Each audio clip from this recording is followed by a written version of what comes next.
14లో మనకు 47.7 వచ్చింది, వాళ్ళకి 45.67. మార్జినల్గా 1-2%తోనే 14లో మనం విన్ అయ్యాం.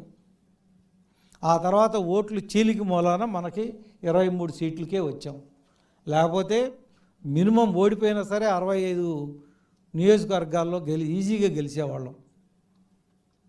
అందుకని మనం మీకు ఇప్పటికీ చెప్పదలుచుకుంది ఏంటంటే, రాష్ట్రంలో 147 నియోజకవర్గాల్లో తెలుగుదేశం, జనసేన, బీజేపీ 3 కలిపితే ఓట్లకి వైసీపీకి ఓట్లకి మధ్య 5% గ్యాప్ ఉంది, అంటే 2% గ్యాప్ ఉంది. మనం 2019 ఓట్లని సస్టైన్ చేసుకుని ఇంకొక 2% ఎక్స్ట్రా తెచ్చుకుంటే 147 కాన్స్టిట్యున్సీలు గెలవచ్చు. 28 కాన్స్టిట్యున్సీలు, ముఖ్యంగా కర్నూలు అండ్ కడప, అక్కడ